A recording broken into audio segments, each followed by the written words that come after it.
Aproveitemos o dia de hoje para meditar numa das figuras mais emblemáticas do Evangelho de Jesus. Estou falando de Judas Iscariotes.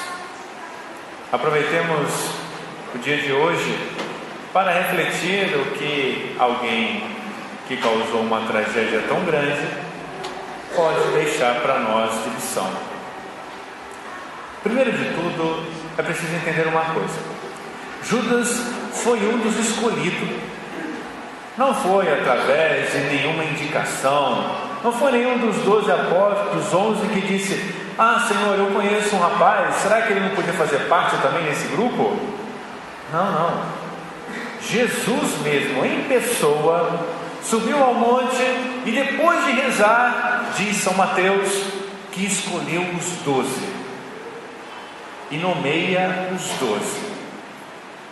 E entre os 12 está lá Judas Iscariotes. Portanto, ele recebeu a vocação. Foi um chamado direto de Jesus. Ele não entrou naquele grupo por causa de algum pistolão, não. Ele entrou ali porque ele foi escolhido pelo próprio Jesus. Primeira coisa, o dom recebido.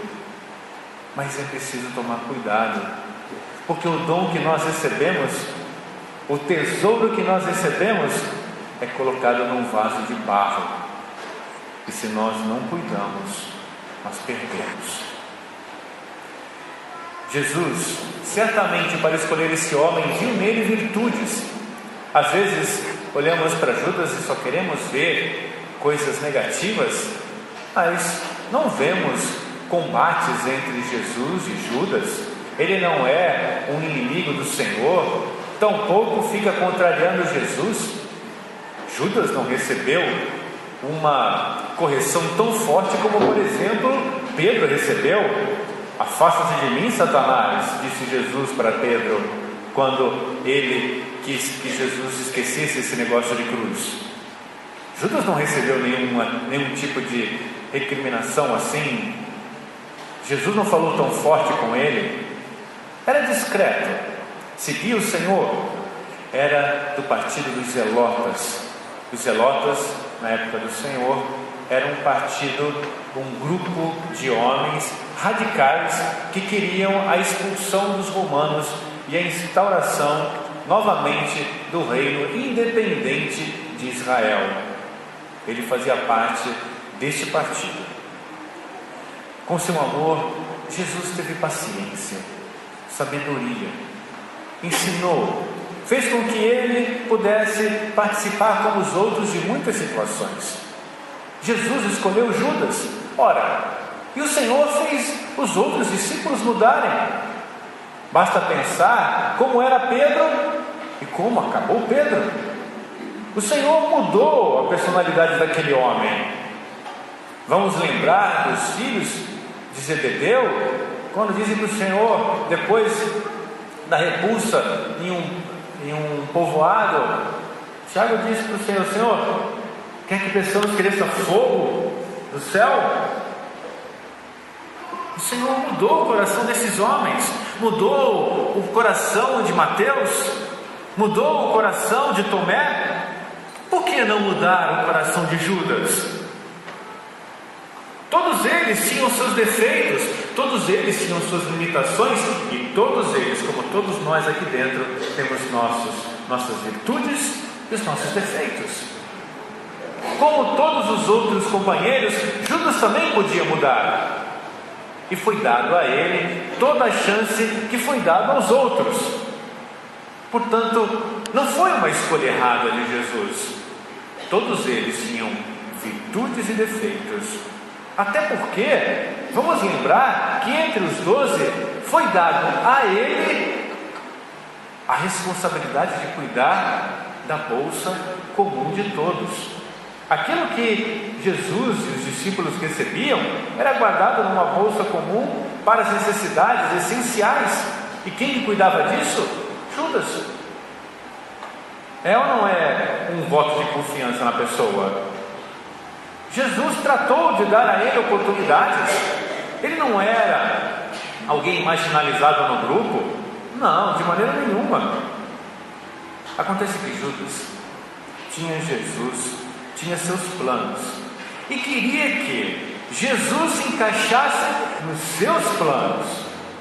E esse foi o grande problema de Judas: querer encaixar Deus nos meus planos.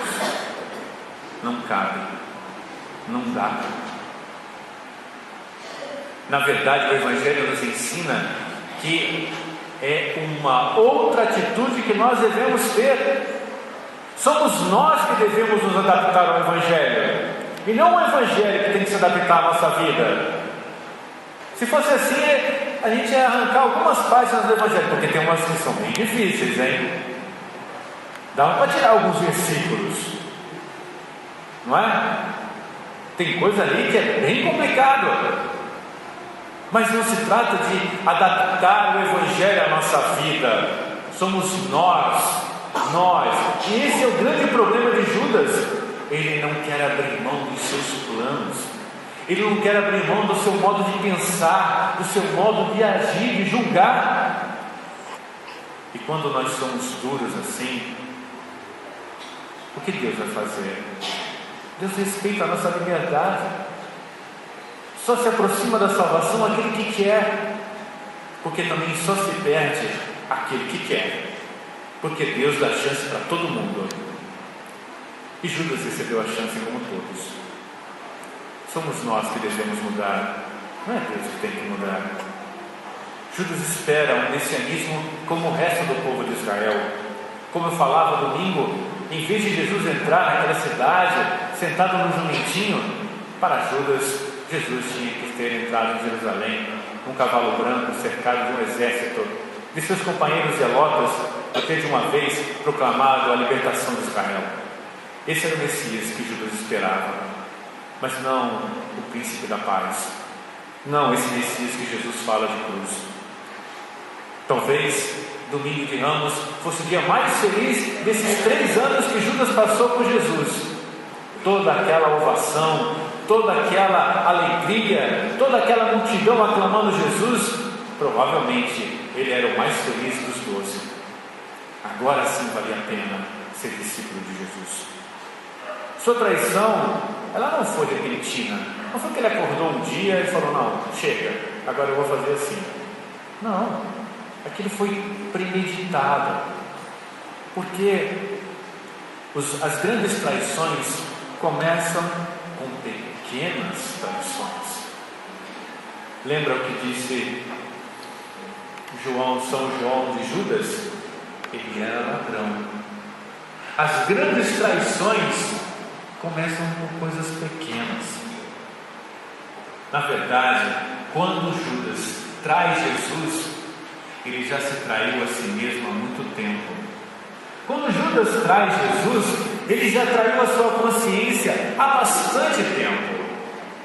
Trair Jesus foi apenas o fim de uma longa traição, de uma longa disposição. Judas vendeu sua consciência, tanto que ele combinou com as autoridades judaicas o valor que ele ia receber por Jesus: a pechincha de 30 moedas de prata. Jesus valeu para Judas 30 moedas de prata. O maior tesouro que essa humanidade já recebeu, o maior presente que o homem recebeu neste mundo, Jesus Cristo, foi vendido a um ladrão por 30 moedas de prata. É assim. O tesouro o coração do homem é um mistério.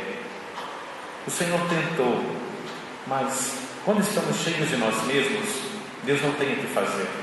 Quando eu não abro mão da minha maneira de pensar, quando eu não sou capaz de abrir mão dos meus juízos, quando eu não estou pronto para aquilo que é novo, como Jesus veio pregar, a novidade do Evangelho, quando eu não abro meu coração para aquilo que Deus me fala e é contrário daquilo que eu quero, não há nada o que fazer, porque Deus não arranca de nós aquilo que nós pensamos.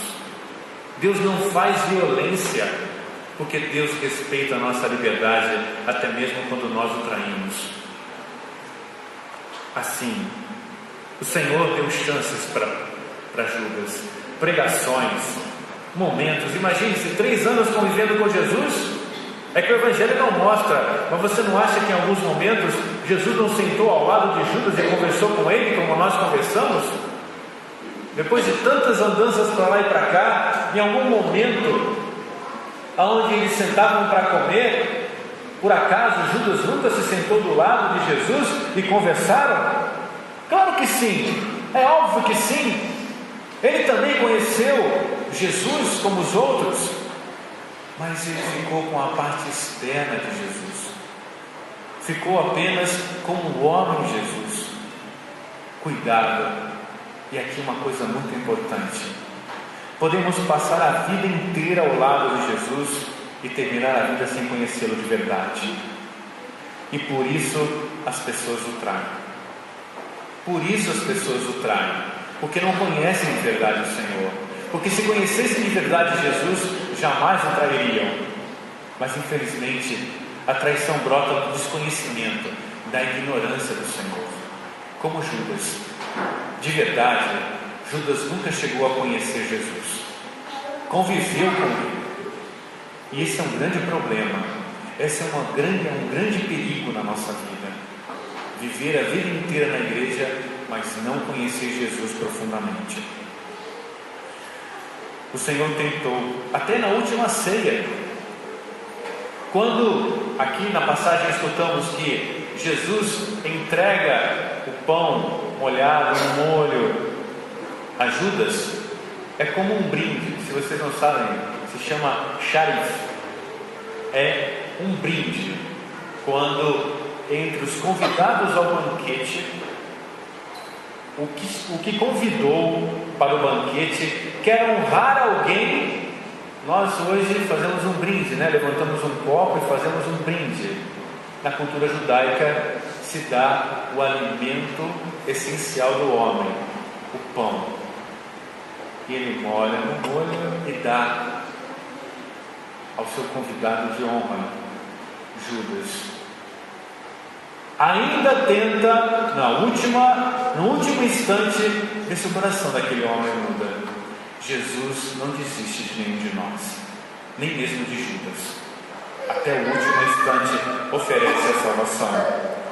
Ao final, Judas acaba sem nada, acaba sem as suas 30 moedas e acaba sem Jesus. Assim é quando trocamos Deus, acabamos sem nada, porque depois que ele percebe o que tinha feito, ele quer voltar atrás. Mas cuidado, tem coisas na vida que não dá para voltar atrás. Esse é o grande problema da vida. Tem coisas que não voltam. E Judas, vendo o erro que cometeu, se desespera. Grande pecado, o desespero, a falta de esperança, e se suicida.